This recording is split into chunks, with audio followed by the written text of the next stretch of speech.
Pangulong Duterte pinahiwatig na posibleng magkaroon ng extension ng lockdown hanggang sa April 30.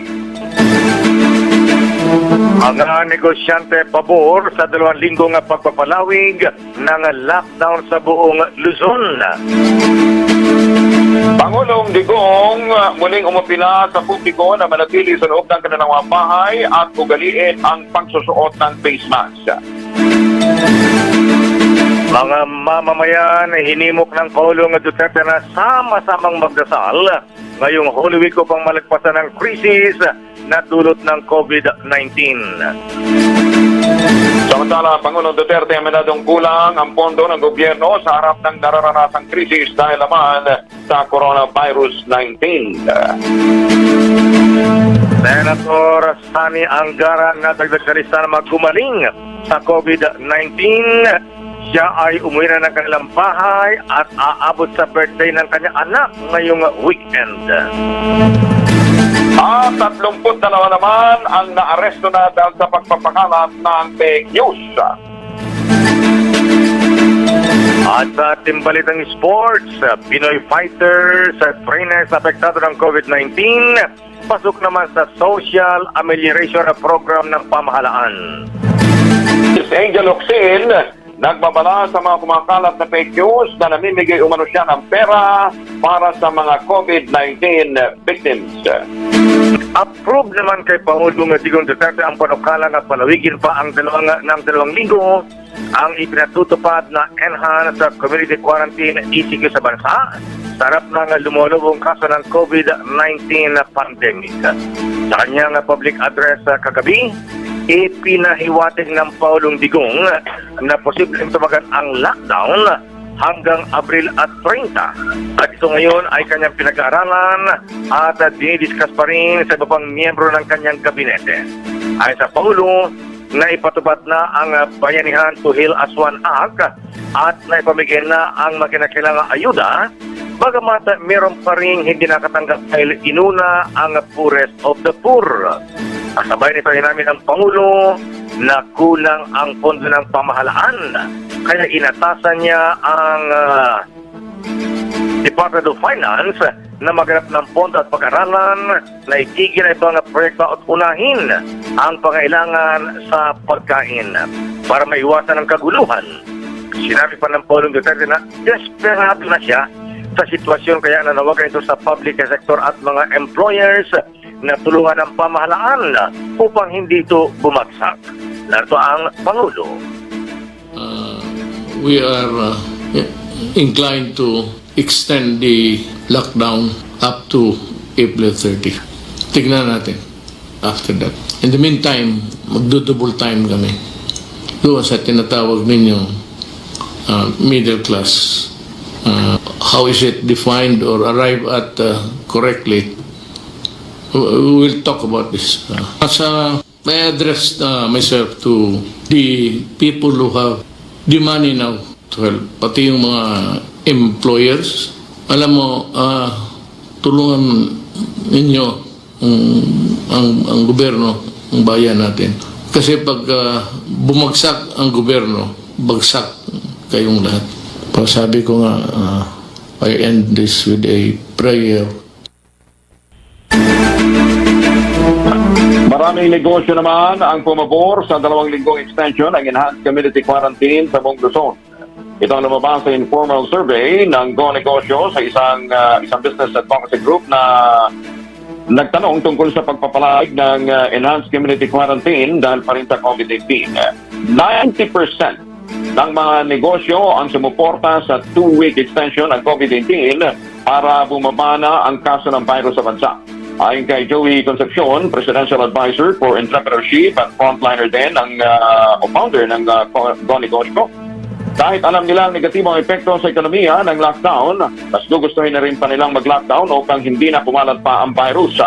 Sa virtual presser ng Department of Health kahapon, umakyat na ng 3,660 ang bilang ng COVID-19 cases sa Pilipinas matapos na makapagtala ng bagong 414 na kaso.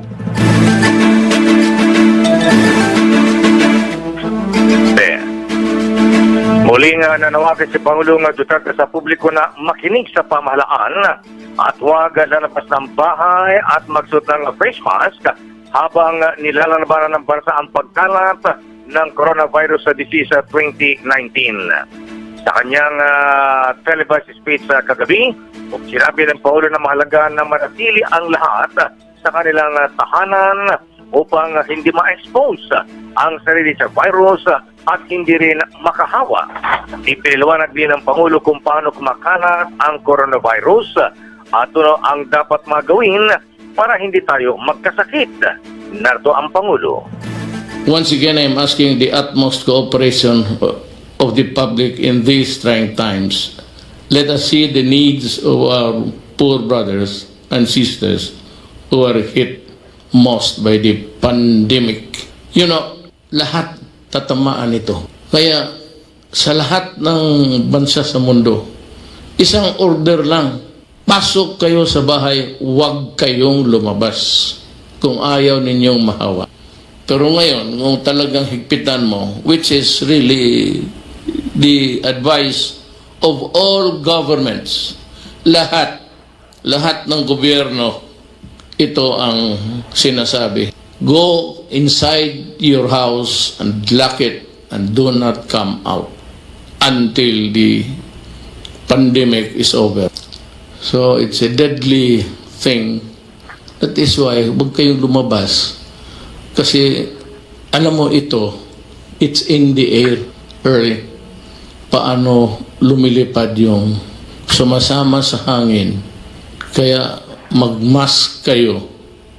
Kasi pag nahigop mo yan, it's in the breath. Lahat naman tayo humihinga. Pag nandiyan ka, less than 10 feet, may hangin, dadalhin yung nagtawag na yung explanation ko. Wala tayong panalo dito. Hindi ito. Kung mabaril lang ito, wala. Natapos na ito. Sumapila naman ang panalangin ang Pangulong Rodrigo Duterte upang mawakasara ang salot na coronavirus disease. Sa kanyang public address pa rin kagabi, hiniling ng Pangulo ang pagkakaisa ng lahat sa hapon ng Holy Wednesday upang sama-samang magdasal para sa bayan. Ayon sa Pangulo, bagamat magkakaiba ng relihiyon, naniniwala pa rin siya ang Panginoon lamang ang sang solusyon sa problemang ito. Kulang daw ang 270 billion pesos na pondong inilaan ng gobyerno sa gitna ng COVID-19 crisis. Sa pahayag ng Pangulong Duterte kagabi, kinalampag niya si Finance Secretary Sani Dominguez na humanap pa ng pagkukuhanan ng pondo para sa taong bayan ngayong meron tayong crisis sa COVID-19.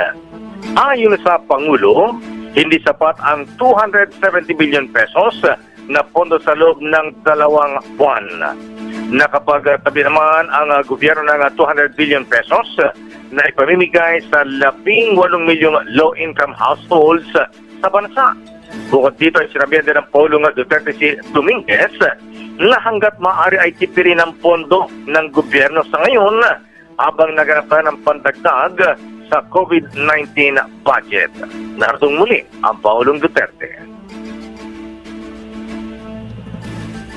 The 100 billion pesos for 1 month or the 270 billion pesos for 2 months yan, nakaprogram na as earlier estimated, is not enough. I'm calling on the Secretary of Finance to generate. Magnakaw ka, maghiram ka, walang pakialam, i-produce mo yung pera kasi pag naubos na ito, hindi ko malaman. Itong COVID na ito talaga yung tunay na at the start sinabi ko sa inyo.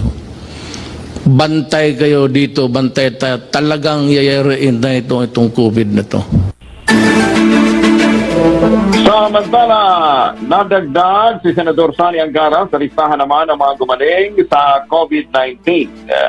Nakauwi na ng kanyang tahanan mula sa ospital si Angara matapos magnegatibo sa coronavirus disease sa pinahuling test sa kanya. Isa si Angara sa 3 senador na tinamaan ng COVID-19 katulad nina Senators Coco Pimentel at Nick Zubiri. Todo pasasalamat naman ang senador sa lahat ng mga frontliners na tiniyak ang kanyang ikalawang pagkakataong mabuhay habang nakikipagbuno sa deadly virus. Gusto ko lamang pong meron lang akong gustong batikusin. Huwag po kayo mag-alala, ang inyong lingkod ay nananatiling matatag at patuloy ako nagmamahal sa inyo. Meron lang akong gustong batikusin dito in regards to sa isang organization na aking kinabibilangan. Hindi ko kailangan banggitin ang kanyang pangalan dahil ano ho yan, baka sumikat. Papangalanan lang ho natin siyang Igbe. Okay. Papangalanan na lang natin yung Igme. O kaya Papay de Sailorman. Nako! Napakakupal ho ng taong yan. Bukod sa ngayong COVID ay nagtatago na hindi man lang matulungan ng kanyang mga kababayan, ay balita ko ay napakarami hong bisyo niya. At ang ginagawa ho niyan, yung kanyang organisasyon, na organisasyon ko rin na kinabibilangan, ginagamit niya yung mga membro nito para ho magkapera sa mga politiko. Oo. Hindi ko ho papangalanan yung politiko at wala naman hong kasalanan yun. Natural yung politiko ay sumapi sa kanya dahil marami siyang membro na ipinangangalandakan. Pero ang taong ito, dapat ho dito ay binibigti. Oo, masyado hong masama ang ganitong klaseng tao. Ika nga ho sa Biblia, dapat sana ang gumawa ng anumang pagkakasundo ay pararangalan ng Panginoon. Pero ang ginagawa ho ng taong ito ay masahol pa sa dilang masahol. Hindi ko ibibigay yung kanyang tunay na pangalan dahil baka sumikat ho ang pangalan lang ho niya ay alias Igme at alias Papay de Sailorman. Buti pa ho si Papay, sinesave yung olive Eto ho, hindi ho. Binebenta nito yung dugo ng kanyang mga kasamahan. Dahil nga ho medyo nakakatanda siya, binebenta niya yung kanyang dugo. Dugo na nung kanyang mga kasamahan para pagkaperahan. Walang yaho itong tao na to. Yan, yung alias Papay Igme.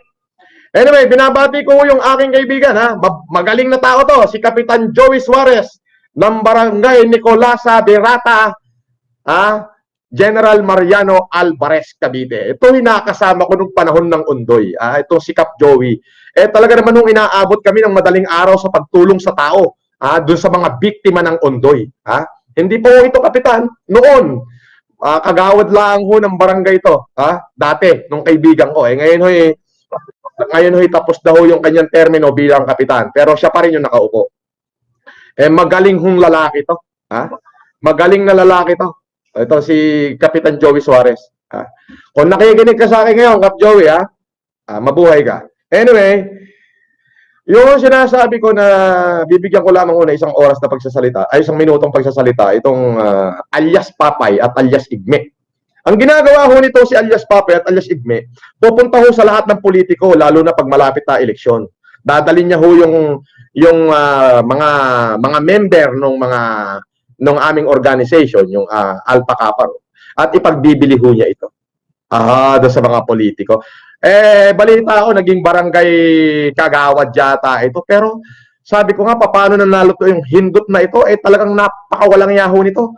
Panahon pa ho ng 2009, ako ho ay tumulong na sa parting Cavite. Ito ho'y pinagkakaperahan pa niya yung aming mga kabrad. Kaya ako ho'y umalis dyan sa Cavite at hindi, parang nahiya ho tuloy ako sa aking organisasyon. Parang sabi ko, parang hindi yata maganda sumapi sa ganitong organisasyon kasi puro pera-pera pinag-uusapan. Para doon sa alias Papay, magbago ka na, Brad. Walang hiya ka, magbago ka. Kung si Judas, kung si Barabas, si Judas, si Hestas, baka napapabilang ka doon.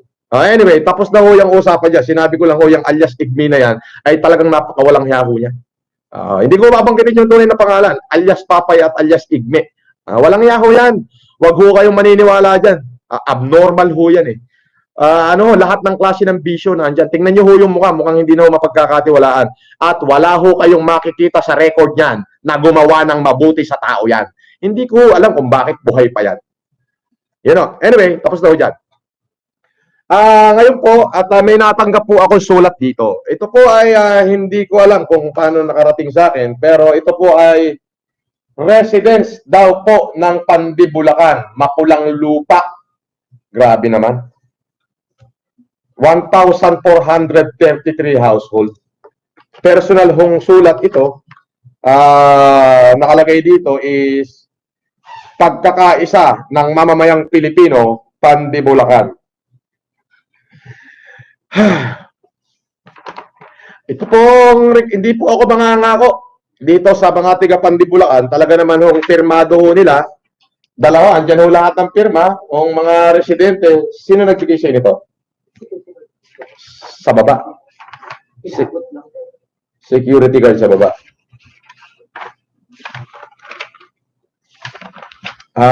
Sino ang contact person dito kaya? Ito may telephone number. Sige. Tingnan mo, i-check mo mabuti to, ha? Ako muna po yung magre-report. Kahapon po, ang report ko ay yung pong, pakikalat niyo po itong ating video at ng the more the merrier, eka nga. Pag maraming subscriber, the merrier. Please, stay tuned, ha? Stay tuned to me. So, kahapon po, yung buong maghapon, ang accomplishment ko po ay mahigit 1,300 pamilya, ha? Sa buong Cagayan, sa buong 3rd District, ang nabigyan po natin ng tigli 5 kilong bigas. 1,300 pamilya. Sa ikatlong distrito ng Tugigaraw, ng Cagayan. Ayan po, ulitin ko po. 1,300 pamilya ang nabigyan po natin ng tigli 5 kilo sa pangunguna ng provincial board member na si Perla Tumaliwan. Eka nga, alagang Perla. So, siya po ang pinadalang ko ng bigas, si Perla. Kung makikita nyo po doon sa aking previous na post, kahagabi, pwede nyo na hong tignan at reviewin nyo ho. Na kahit ho sa yung pong inyong mga comment dito, dahan-dahan pong nire-review. Yung mga individual po, pinag-aaralan namin kung paano po talaga matutulungan. Pero ang higit sa lahat, kung saan po mas maraming barangay, mas maraming bayan ang humingi, at talaga pong legit, yun po ay aming pinag-aaralan talaga kung paano po makakarating. Gustuhin ko man na all myself is sumama sa track ay hindi ko ho magawa gawa ng ako po ay sumusunod sa enhanced quarantine program. Marami pong mayayaman taong gusto talaga ako ipin down. Wala lang ho talaga silang makitang kamalian sa aking ginagawa. So hindi ko alam, hindi sila papayag kung ano yung aking pinaggagawa. Syempre, talagang gusto nila ako i-down. Pero wala po tayong problema diyan. Hindi ko ho pinaninindigan ng balahibo yung mga yan. Ang importante ho sa akin matupad yung aking pangako. Mahal ko ho kayong lahat. Yun po, ako po ay yun po yung accomplishment ko sa buong maghapon. Nakapagbigay po tayo sa 1,300 pamilya sa Cagayan. Sinagot ko na rin po ang challenge ng Mayor ng Mexico, Pampanga. Ayan po, papadeliver po ako ng isang truck dyan. On the way na ho yung bigas. Galing ho ng Cagayan. At syempre, yung bigas po ng para sa taga Maynila, ang sabi po kasi nung truck, Huwebes daw po ng umaga ang dating dito sa Metro Manila. Yan po ay dediretso na po sa pamahalaang lungsod ng Maynila. Yan po yung inayuda ko kay Mayor, kay Yorme Isko Moreno.